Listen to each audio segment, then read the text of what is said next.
Friends, welcome back to my channel Basic Linguistics. Today we are talking about speech versus writing. किसी का comment आया था actually इस topic पे video बनाने के लिए, इसलिए मैं ये वीडियो को स्पेशली बना रही हूँ और आप लोग इस वीडियो के थ्रू जाएंगे तो आई होप आप लोग को भी पूरी चीज़ समझ में आ जाएगा. So let's start. When we talk about language, sometimes we mean speech like spoken language and sometimes writing like written language. So there are two ways only when we talk about language. It can be spoken form, it can be written form also.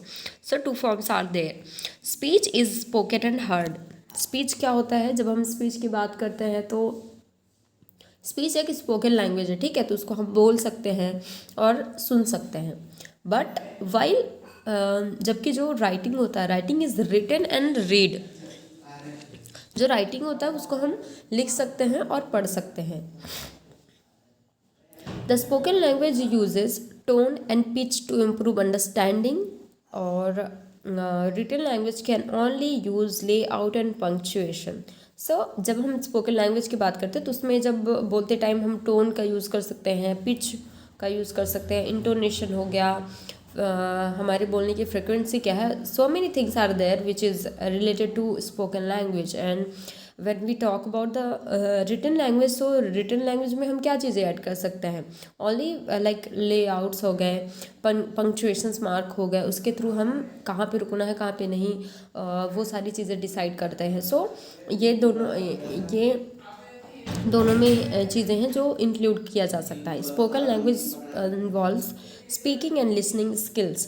Spoken language की बात करते हैं तो इसमें speaking और listening skills की बात आ जाती है, क्योंकि हम जब बोलते हैं एक ये हो जाता है कि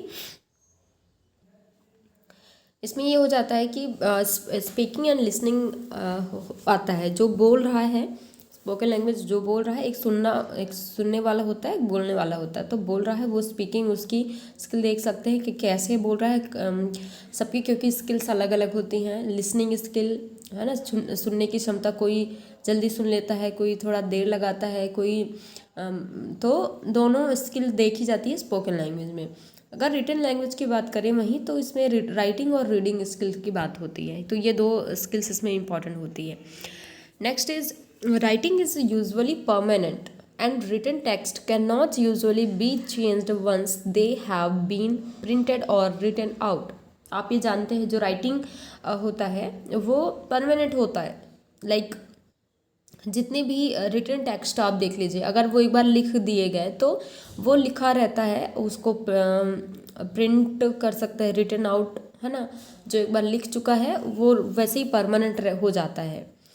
बट स्पीच की बात करें तो speech is usually transient unless recorded and speaker can correct themselves and change their utterances as they go along. तो स्पीच क्या होता है? एक चेंजेबल होता है, हम उसको चेंज कर सकते हैं. लाइक हमने अभी किसी चीज़ के बारे में जो बोला उसको बाद में चेंज भी करके बोल सकते हैं कि नहीं नहीं हमने ऐसा नहीं ऐसा बोला था, जब तक कोई चीज़ उसको रिकॉर्डेड ना हो. रिकॉर्ड कर लिए तो वो भी एक कह सकते हैं कि एक परमानेंट बेस पे आपके पास रहता है. बट अगर रिकॉर्ड नहीं हुआ है तो आप आपने जो कहा है वो स्पीच को चेंज कर सकते हैं. एक डिफरेंस यहाँ हो गया कि रिटन क्या है, परमानेंट है, और स्पीच क्या है, एक ट्रांजिएंट फॉर्म है या जिसको हम चेंज कर सकते हैं. A written text can communicate across time and space for as long as the particular language and writing system is still understood. तो रिटन जो टेक्स्ट होते हैं, रिटन टेक्स्ट होते हैं, आप देखेंगे कि जो बुक पहले से छपी होती हैं या बुक आप देखेंगे बहुत पुरानी बुक्स होती हैं, उनको पढ़ने पे आज भी हमें वही चीज़ें मिल पाती है, वही चीज़ें हम समझ पाते हैं. और speech is usually used for immediate interaction. तो स्पीच बल्कि ऐसा नहीं कर सकते कि हमने पहले जो कहा था वो एकदम अभी तक चल रहा हो, दैट स्टेटमेंट, नो. रिटन चीज़ें हमें पुरानी पहले भी वही काम आती है, अभी भी वही काम आती है. बट स्पीच एक इमीडिएट इंटरेक्शन के लिए काम आता है. जब उसकी ज़रूरत पड़ती है उस वक्त हम स्पीच का यूज़ करते हैं. Next is written language tends to be a more complex and intricate than speech with longer sentences and many subordinate clauses. The punctuation and layout of written text also have no spoken equivalent. तो यहाँ पे हमें ये ध्यान देना है, जब written language की बात होगी तो इसमें क्या होता है, मोर कॉम्प्लेक्स, हम सेंटेंसेस का यूज़ कॉम्प्लेक्सली कर सकते हैं और बहुत बड़े बड़े सेंटेंसेस यूज़ कर सकते हैं, बहुत सारे सबऑर्डिनेट क्लॉज जोड़ के एक सेंटेंस बना सकते हैं, और पंक्चुएशन मार्क हो गए या लेआउट्स हो गए, ये भी बहुत इतने बड़े होते हैं टेक्स्ट में जो स्पोकन इक्विवेलेंट नहीं हो पाते. और however some forms of written language such as instant messages and emails are closer to spoken language. तो यहाँ पे हम ये कह सकते हैं कि जो रिटन लैंग्वेज होते हैं वो बहुत बड़े हम यूज़ कर सकते हैं. लिखना तो है, हम सोचते हैं लिखना तो है, उसको जितना एलाबोरेट कर सकें, जितना बड़ा उसमें सबऑर्डिनेट क्लॉज जोड़ सकें, वो सारी चीज़ें हम करते हैं. बट जहाँ पे बात आती है स्पोकन लैंग्वेज की, spoken language tends to be a full of repetitions, incomplete sentences, corrections and interruptions with the exception of formal speeches and other scripted forms of speech such as news reports and scripts for plays and films. So यहाँ पे हम देख सकते हैं कि जो जो spoken languages होते हैं उसको हम बहुत सारी चीज़ें इसमें इंक्लूड कर सकते हैं. जैसे रिपीटेशन, मान लो एक बार सही नहीं बोल पाए तो दोबारा हम बोल सकते हैं. इनकम्प्लीट सेंटेंसेस बोलते हैं कई बार, मतलब एक वर्ड बोल दी उससे हमें पूरे सेंटेंस समझ में आता है. कई बार ऐसी चीज़ें भी होती है तो इनकम्प्लीट सेंटेंसेस बोलते हैं. करेक्शंस कर सकते हैं, इंटरप्शन भी कर सकते हैं. हम बोल रहे हैं, कोई दूसरा आके बोलने लग गया, या कोई दूसरा बात कर रहे हैं, हम जाके बोलने लग गए.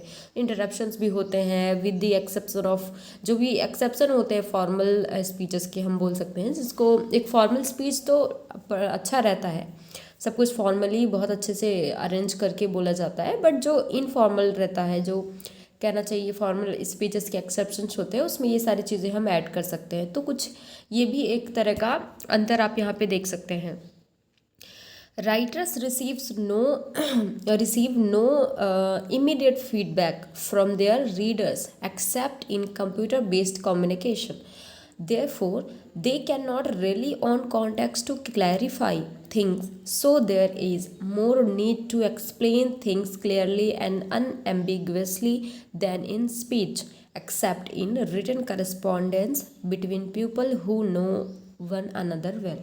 सो एक चीज़ यहाँ पे देख सकते हैं, जब राइटर्स होते हैं, ठीक है, राइटर्स को किसी तरह का फीडबैक बहुत कम ही उनको रिसीव हो पाता है.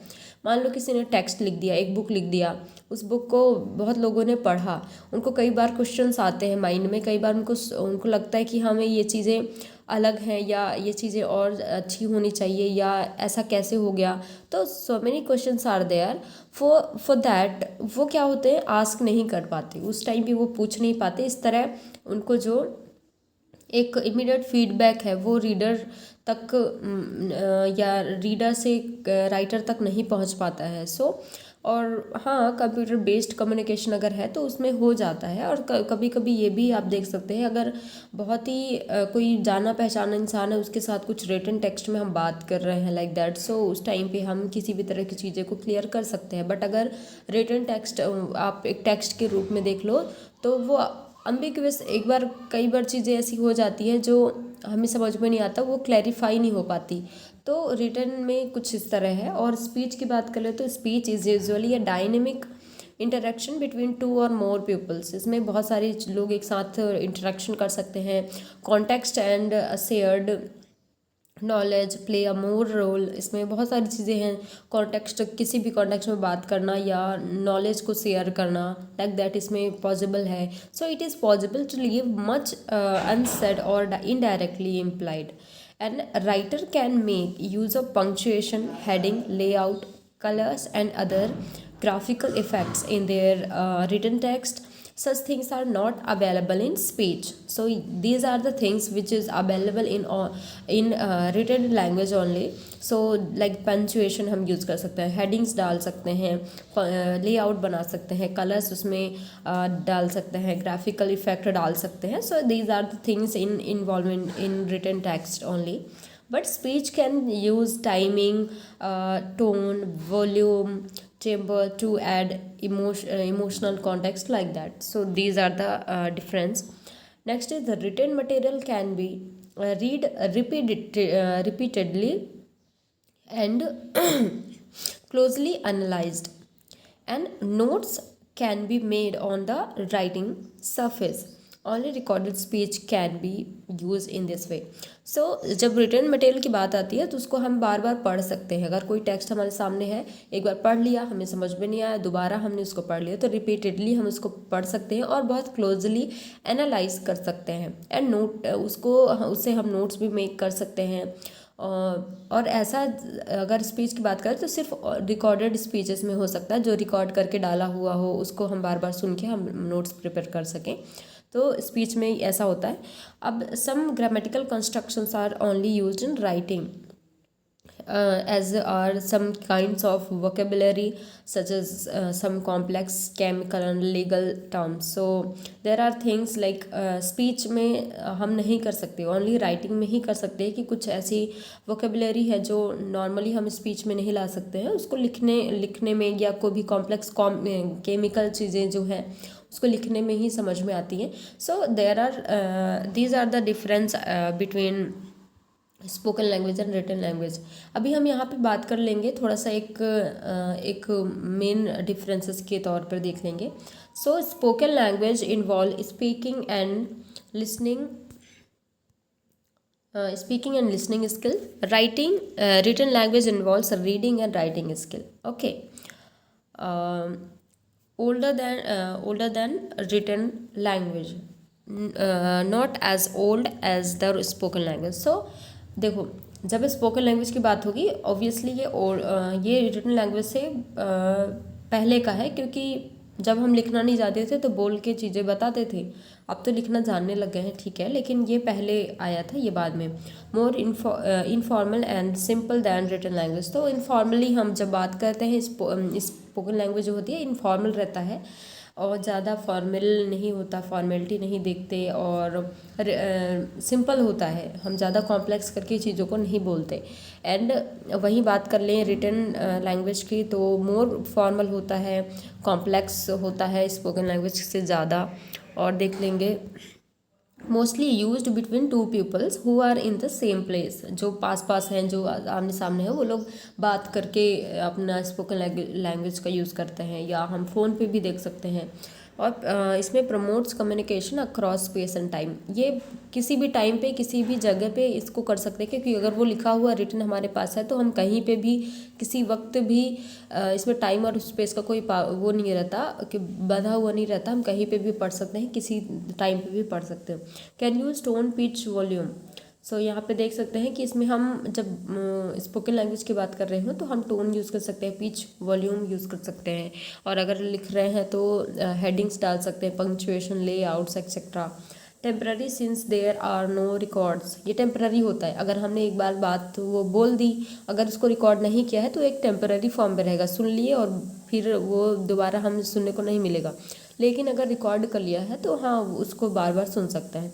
Permanent since they are record. So permanent होता है, जो टेक्स्ट होते हैं वो परमानेंट होते हैं. अगर एक बार लिखा है तो वो लिखा रहता है, वो हमारे पास एक टेक्स्ट के रूप में पढ़ा रहता है, उसको जब पढ़ना है पढ़ लिए, like that. So contains repetition, incomplete sentence, interruption, correction etcetera, जैसे कि हमने पहले भी बात कर लिया. Often grammatically correct and may contain long sentences in complex tenses. So these are the main difference between speech and writing. So I hope guys आप लोग को समझ में आया होगा, और जिन्होंने भी ये कमेंट किया था उनको भी ये चीज़ मैं रिकमेंड करूँगी कि आप इस चीज़ को देखें और समझ में आएगा आपको भी. और किसी भी तरह का कोई भी वीडियो अगर आप लोग को पूछना है उसके बारे में, या उसके बारे में वीडियो चाहिए, तो प्लीज़ आप मुझे कमेंट कर दिया करिए, मैं उस पर वीडियो बना दूँगी. आई होप गाइज आप लोग को मेरी वीडियो पसंद आ रही हैं और आप लोग ऐसे ही अपना साथ बनाए रखिएगा. Thank you so much for watching my videos. Thank